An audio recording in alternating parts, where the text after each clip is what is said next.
સ્વરૂપજી ઠાકોર સાહેબ આજ બનાસકાંઠાના આપણા લોકપ્રિય સાંસદ બેન શ્રી ગેનીબેન આપણા જ વિસ્તારના કર્મઠ સીધા ભોળા અને જેના વિચારોમાં કરંટ છે અને ગુજરાત સરકારના પૂર્વ મંત્રી કેસાજી ચૌહાણ બાજુમાં કાંકરેજ વિધાનસભાના ધારાસભ્ય ભાઈ શ્રી અમરતજી મારી સાથે હંમેશા આ સમાજ અને સમાજની સાથે ગરીબ પછાતોની ચિંતા કરતા જ્યારે જ્યારે અમે કોઈ વાત કરી ત્યારે હંમેશા પોતાના ગજવામાંથી નાણાં ખાલી કરી દેતા એવા ભરવાડ સમાજના આગેવાન મુકેશભાઈ ભરવાડ, અમારા જિલ્લાના પ્રમુખ ડીડી ઝાલેરા, મુકેશભાઈ રામભાઈ, મેરુજી ડોક, અહીંયા ઉપસ્થિત મંચસ્થ તમામ આગેવાનો, યુવાન દોસ્તો, માતાઓ અને બહેનો, હમણાં કેસાજીએ ગેનીબેને બધાએ ખૂબ વિસ્તારથી વાત કરી એટલે મારે તો છેલ્લે આમાં નાનું મોટું ઉમેરવાનું આવ્યું. પણ આ મંચસ્થ આગેવાનોએ અમારે બધા વિચારવાનું છે કે આ સમાજમાં સમાજની ભૂખ, સમાજની ચિંતા કેટલી છે. એક પત્રિકા જોઈ, એક વોટ્સએપમાં મેસેજ જોયો કે સમાજના તમામ આગેવાનો આવી રહ્યા છે. આખા જિલ્લાના તમામ જવાબદાર આગેવાનો આવી રહ્યા છે. ત્યારે આમાંથી કોઈને પણ નથી ભાડું આપવું પડ્યું, નથી વ્યક્તિગત ફોન કરવો પડ્યો. સ્વયં તમારી જવાબદારી સમજી અને આ સમાજને તાકાત આપવા માટે, સમાજની એકતા બતાવવા માટે આવે છે. ત્યારે તમારો બધાનો આભારી છું.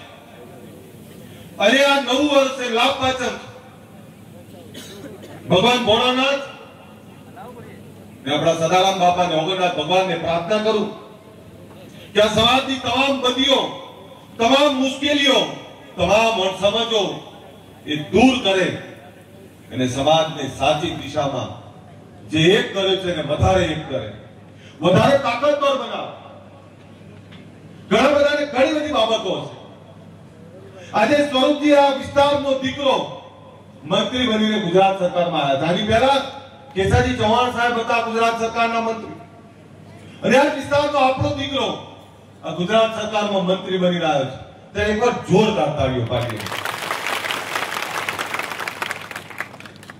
મીડિયા બીજે ત્રીજે ગમે તે ચાલતું હોય, પણ મારી બનાસની બેન સંસદ બને, મારો જ યુવાન જેને 15 વર્ષ પોતાના પગ ઘસી નાખ્યા, અને એના જેવા લાખો યુવાનો જેમણે આ સંગઠન, આ સમાજની સેવા કરવા, સમાજની બદીઓને દૂર કરવા માટે પોતાની જાત કપાઈ દીધી. એ જ માંથી એક યુવાન, એ જ માંથી એક દીકરી જ્યારે નેતા બને, આપનાર બને, ત્યારે મારાથી વધારે આનંદ બીજા કોઈને ના હોઈ શકે. મારા ચહેરા ઉપર કોઈ સિગંધ નથી. હમણાં કેસાજીએ કહ્યું કે હજુ ઘણું બાકી છે.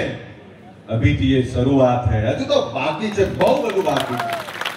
કેસાજીએ ટૂંકમાં તમને કહ્યું, પણ હું વધારે કહું કે આ પહેલું પગથિયું છે, આ શરૂઆત છે. આ સમાજ માટે ઘણું બધું ખૂટે છે. આ સમાજની તાલુકે શૈક્ષણિક સંસ્થાઓ જોઈ રહી છે રાહ આવનારી પેઢી. કન્યા છાત્રાલય, આઈટીઆઈ, યુનિવર્સિટી, આ સમાજને બીજા સમાજોની હરોળમાં આગળ વધારવો હોય તો કેસાજીએ કહ્યું કે કેટલા બધા દુશ્મનો બેઠા. એ દુશ્મનો એટલે કોણ? તો દેશ જ્યારે આઝાદ થયો, આ દેશ આઝાદ થયો ત્યારે તમામ સમાજો સરખા હતા, પણ આપણે આપણી જોડે જમીન જાગીરી હતી. આપણા બાપ બીજાનો નિભાવ કરતા, બીજાનું રક્ષણ કરતા. આપણે એના બાળકો છીએ. આ વિસ્તારમાં દુષ્કાળ પડતો ત્યારે પણ ઘરમાં પડેલું અનાજ બીજા સમાજો માટે આપી આવતા, અને ક્યારેક કહેતા નહીં બીજાને મદદ કરીએ તો કહેવાનો સ્વભાવ નહીં, એ આપનારો સમાજ. અને એ સમાજને આજે કંઈક માંગવું પડે એવું તો શું થયું? એ કેવો સમાજ કે રક્ષક ઇતિ ક્ષત્રિય, એ રક્ષણ કરી શકે, બીજાના રખોબા કરતો તો એની જ બેન એની જ દીકરીને એવું કહેવું પડે કે મહિલા ના રક્ષા માટે કંઈક કરવું પડશે. આપણે એ ભાતીજી મહારાજના વારસો છીએ કે જેનો બાપ લગ્નના માળવા બેઠા હતા અને જે એવો કોલ આવ્યો કે ગાયનું ધડ વાળી રહ્યા છે કસાઈ, ત્યારે લગ્નના માનવીથી નિધન છૂટ્યું નથી અને એ ગાયોના રક્ષણ માટે એ ભાતીજી મહારાજ ખપી જાય, માથું કપાય તો ધડ લડે. એના વારસો આપણે. એની બેનને એવું કહેવું પડે કે આ મહિલાઓના રક્ષણ માટે કંઈક કરવું પડશે. આ દયા અને દુઃખ છે આપણા સમાજ. આ તકલીફ છે દોસ્તો. ઘણી બધી તકલીફો, ઘણી બધી યાતનાઓ છે આ સમાજમાં. એવું શું થયું કે એક સમયનો રખોબા કરનારો, એક સમયનો આપનારો સમાજ એટલે આટલી બધી તકલીફો છે નહીં? તો કેસાજી 4-5 બાબતો ગણાય. મેં જયારે આ ગુજરાત ક્ષત્રિય ઠાકોર સેનાની વાત કરી ત્યારે પહેલું કામ વ્યસન મુક્તિનું કેમ કર્યું? જે વ્યસન મુક્તિની વાત કરીને તો કેટલાક લોકોએ મને પોટલી વાળો અલ્પેશ ઠાકોર કર્યો. તો એનાથી દોસ્તો હસવાની વાત નથી, આ ગંભીરતાથી વિચારવાની વાત છે કે આપણાને પોટલી વાળા કેમ કે શું બીજા સમાજો દારૂ નહીં પીતા? પણ આ મેળા ભાગવા હતા. લોકો એવું કહેતા તમારામાં વ્યસન, તમારામાં આમ થાય તેમ થાય. આજે ગુજરાત એવું કહેવા લાગ્યું કે દારૂ બંધ કરાવનારા ઠાકોરો આજે એ વાત મૂકવી પડી એવી હતી અને મૂકી. એનો બદલાવ પણ આવ્યો. સમયાંતરે વાત મૂકતા રહીએ છીએ પણ હજુ કહું છું લાભ પાસે સંકલ્પ કરો. આપણે બેને લગ્નની વાત કરી, અમરેજીએ લગ્નની વાત કરી, તો લાભ પાસે સંકલ્પ કરીએ કે જ્યારે દીકરીનું માગું લઈ જઈએ છીએ આપણે, ત્યારે વ્યસન મુક્ત દવાઈ શોધવો છે. આપણે શું પૂછીએ? ભાઈ છોકરો ઓછું કમાતો હશે તો ચાલશે પણ વ્યસનો ના કરવું જોઈએ. તો વ્યસન મુક્ત દવાઈ શોધવો છે. પણ આપણા ઘરમાં બેઠેલો આપણો કુંવર એ બીજા કોઈનો જમાઈ થવાનો છે. તો વ્યસન મુક્ત જમાઈ જોતો હોય તો વ્યસન મુક્ત જમાઈ આપતા શીખવું પડશે, નક્કી કરવું પડે. કોઈ પણ ગામમાં નવું માંગવું આવે તો ગામની કમિટી કહે છે ભાઈ અહીં સંબંધ ના કરતા એમનો દીકરો તો પીવે છે, એની દીકરીની જિંદગી કેમ બગાડવી? હમણાં જે વાત કરી કે વ્યસનોમાં ડૂબેલો સમાજ, અંધશ્રદ્ધામાં ડૂબેલો સમાજ, આઝાદી થઈ અનેક સમાજો શિક્ષણ તરફ દોડ્યા, આધુનિક ખેતી, આધુનિક ધંધાઓ તરફ દોડ્યા, સમય પ્રમાણે બદલાયા. આપણે ના બદલાઈ શક્યા કારણ કે આપણાને એવું હતું કે આટલી મોટી જમીન જાગીરી ક્યાં ખૂટવાનું છે. અને વખતે દાડાની કિંમત હતી, લોકોના મોક્ષો કાળા હતા નહીં. પણ સમયાંતરે તમામ સમાજો, એવા સમાજો જે સમાજોનો અભ્યાસ કરવો પડે, જે સમાજો બદલાયા, જેમણે જમાના સાથે ચાલે, તમામ સમાજો આગળ છે. હજુ સમય બાકી છે, હજુ બહુ બધું બચ્યું છે. હું આજે તમને કહું છે, વિધાનસભામાં ધારાસભ્ય છું ગાંધીનગરમાં, આજે ઠાકોરોની 70-80% જગ્યાઓ ઠાકોરો જોડે છે. વીઘો કેટલાનો ખબર? 5 કરોડ થી 50 કરોડનો વીઘો છે. આજે ઠાકોરો જોડે કરોડો રૂપિયાની જમીનો પડી છે. હજુ બચાવી લો ને તો હજુ કઈ સમય જતો નહીં રહ્યો. આપણે આ દિયોદર, આ બનાસકાંઠા, આ પાટણ, આજે બનાસકાંઠા આધુનિક ખેતી માટે ઓળખાય છે. તો આપણે આધુનિક ખેતી કરીએ, પણ માફ કરશો આપણે ખેતી સારી ના કરી. 50 વીઘાનો ખેડૂત ખાતેદાર બિયારણ ટાઈમે 5 વીઘાના ખેડૂત ખાતેદાર જોડે બિયારણના પૈસા લેવા જાય, એવું તો શું કરીએ આપણે? હકીકત સ્વીકારવી પડશે. એટલે આપણે બધાએ જમાના પ્રમાણે ચાલવું પડશે. બહુ શીખ નહીં આપી 9 વર્ષ સારી સારી વાતો ગમે તે સાંભળવા છે, એ જ વાતો કરી.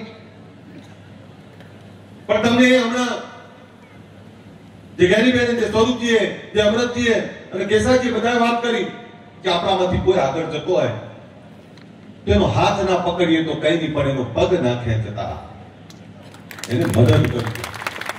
જે મળ્યા છે એનો ઉપયોગ કરો. ધારાસભ્ય, સંસદ સભ્ય, મિનિસ્ટર, આનો ઉપયોગ કેવી રીતે થાય સમાજ માટે, આની ચિંતા કરો આપણે બધા. આપણે બધાએ એના માટે અત્યારથી સજાગ રહેવું પડશે.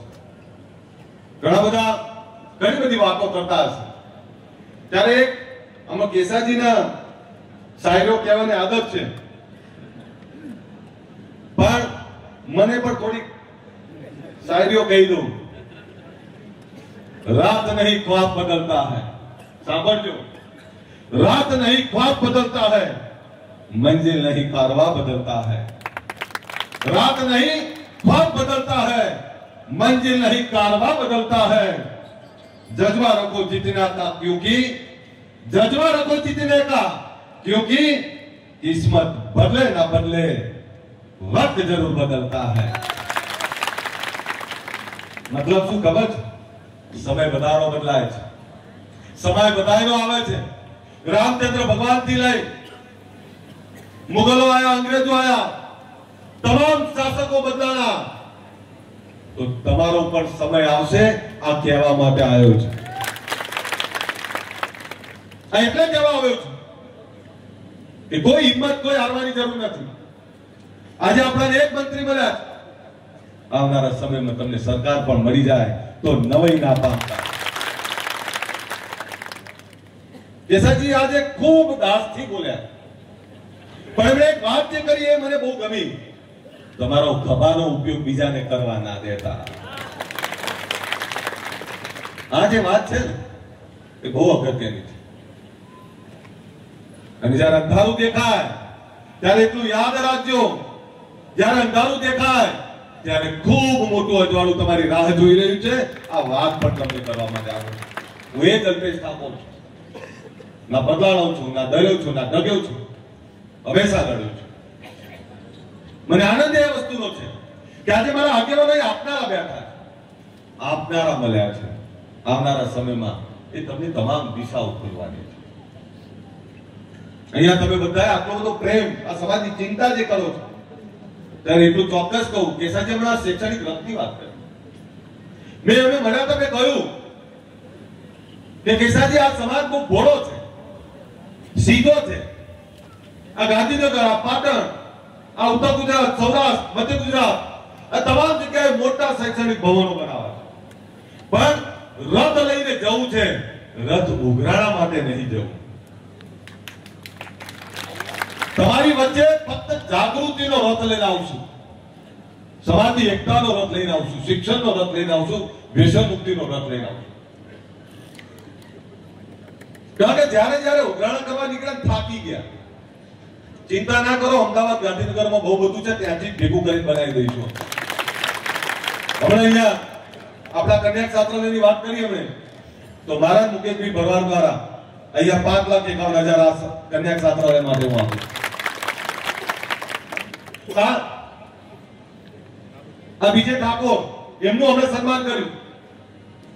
સર્વ સમાજના દાતાઓ જે છે, આટલી મોટી નાથગંગાને જમાડવું, અને એના માટે એક ઝાટકે કહી દેવું કે ચિંતા ના કરો, મારો સમાજ આવે છે અને હું જમાડી દઈશ.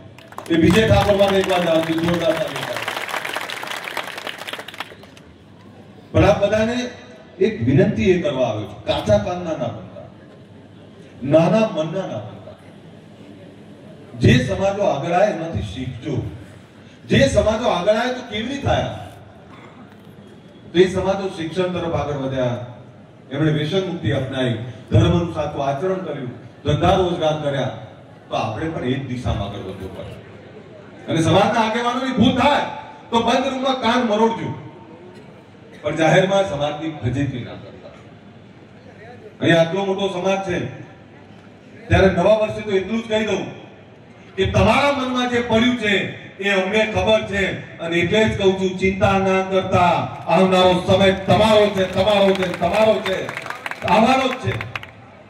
અન્યાય સહન કરવું એ નિર્બળતા છે. અન્યાય સહન કરવું એ નિર્બળતા છે, નવાળાપણું છે. અને અપમાન સહન કરવું એ તો એથી પણ વધારે કાયરતા છે.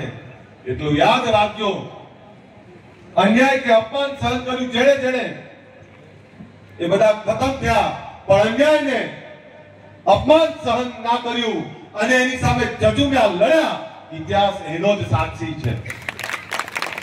ગાંધીને આફ્રિકાની અંદર મહાત્મા ગાંધીને આફ્રિકાની અંદર અંગ્રેજોએ ટ્રેનમાંથી ઉતારી દીધા।